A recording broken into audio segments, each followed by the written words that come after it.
Lawrence Bishnoi के करीबी रहे इंद्रजीत पेरी की गोली मारकर हत्या कर दी गई। की जिम्मेदारी गैंगस्टर लॉरेंस बिश्नोई गैंग ने ली। पेरी की मां ने लॉरेंस को अपने हाथ की रोटियां खिलाई थी। चंडीगढ़ की शाम आम दिनों जैसी ही थी। हल्की ठंड, सेक्टर 26 की सड़कें रोशनी से नहाई हुई और ट्रैफिक का वही रूटीन शोर।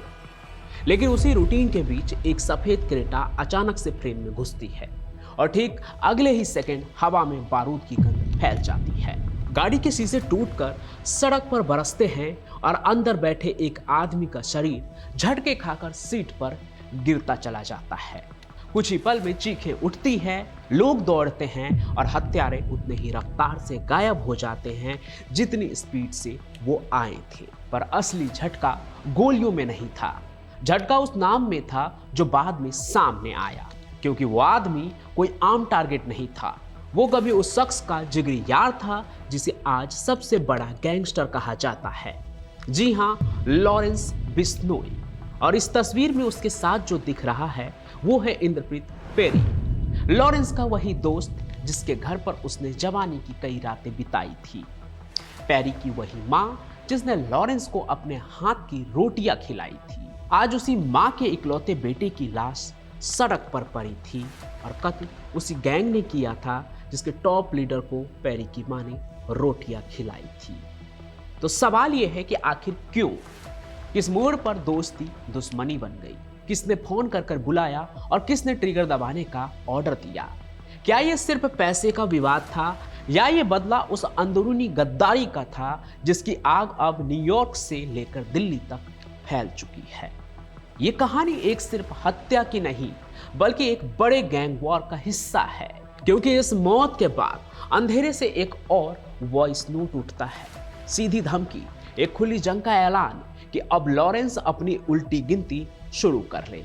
और यह धमकी देने वाला कोई और नहीं बल्कि खुद गोल्डी बरार है। वेलकम टू द पंचम प्रकाश की कहानियां और आज का केस है Indrapreet Peri murder case and gang war.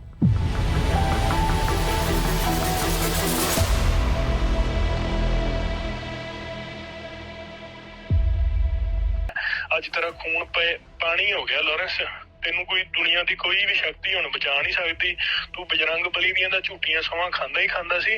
अज यार भी जेड़ा तू मारता ना, जिहदे घर दी रोटी खाधी है, तेरा अंत शुरू है।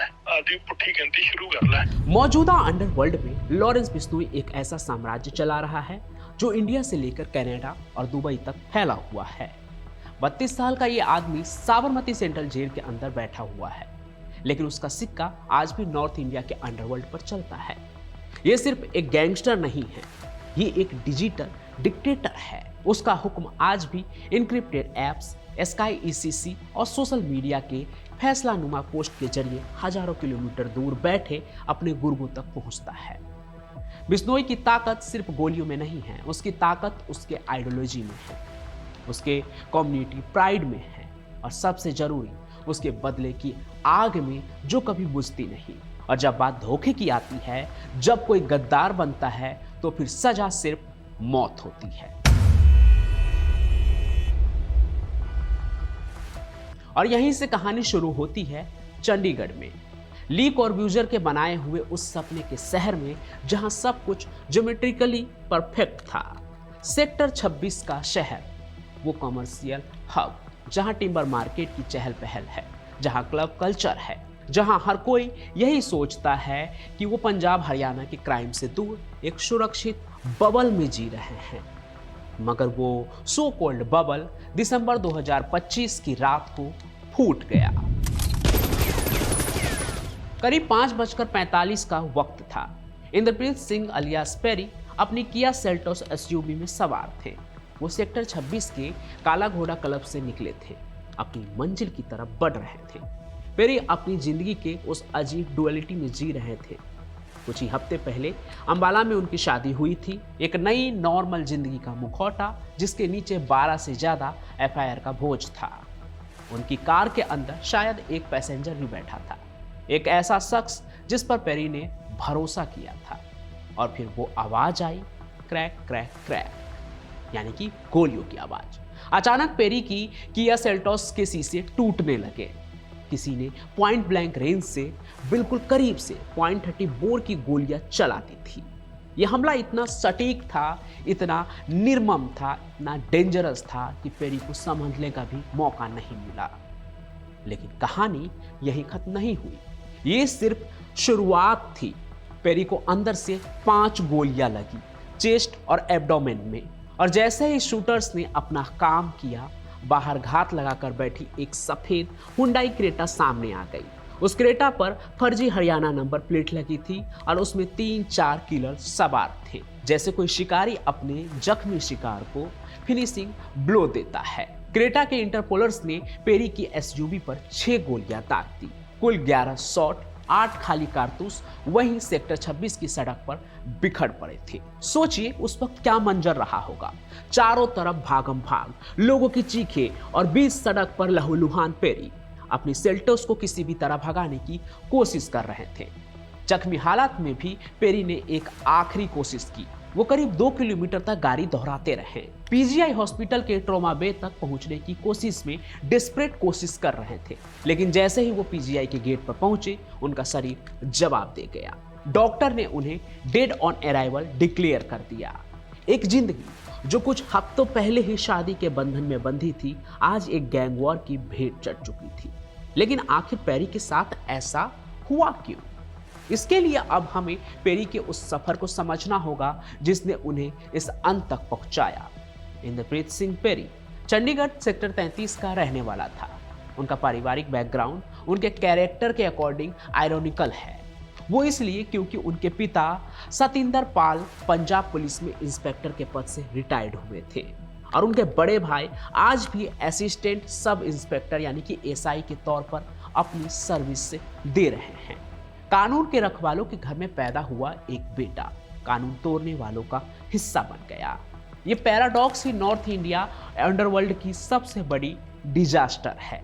जहां कोई रखवाला होता है तो कोई कानून को तार तार करने वाला। पेरी का क्राइम की दुनिया में पहला दंगल शुरू हुआ 2011 में डीएवी कॉलेज सेक्टर 10 चंडीगढ़ में। स्टूडेंट पॉलिटिक्स, ये वो नर्सरी है जहां से पंजाब के बड़े बड़े गैंगस्टर निकलते हैं। यही पेरी की दोस्ती लॉरेंस बिश्नोई से हुई। दोनों सोपू यानी कि student organisation of Panjab university के लिए मसल का काम करते थे और पेरी इसी पार्टी में ऑल कॉलेज चेयरमैन था। 28 जून 2011 को उनकी दोस्ती ने एक खतरनाक मोड़ लिया, यानी कि पेरी और लॉरेंस की दोस्ती ने। सेक्टर 40 में एक रेसिडेंस पर हमला हुआ। बिश्नोई, पेरी और उनके साथी पिस्टल और तलवार लहराते हुए एक घर में घुस गए। लोग बुरी तरह जख्मी हुए। इस एक घटना ने पेरी को सिंडिकेट में एंट्री दिलाती थी। स्टूडेंट ब्रेवेडो अब आर्म एक्ट और अटेम्प्ट टू मर्डर में बदल चुका था।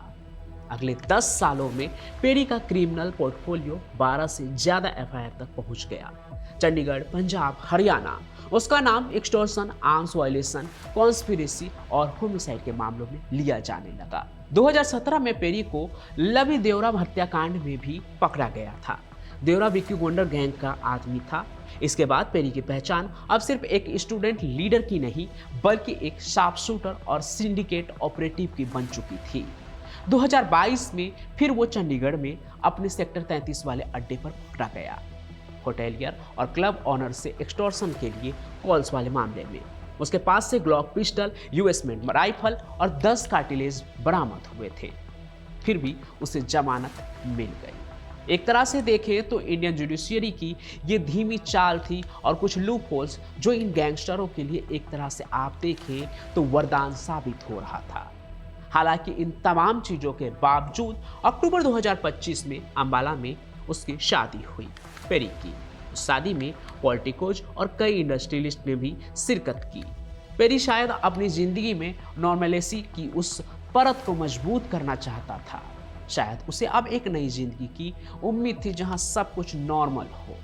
मगर सिंडिकेट की दुनिया में एक बार घुसने के बाद एग्जिट डोर नहीं मिलता है। यह सिर्फ फिल्म की बात नहीं है बल्कि असल जिंदगी के अंडरवर्ल्ड में भी ऐसा ही होता है।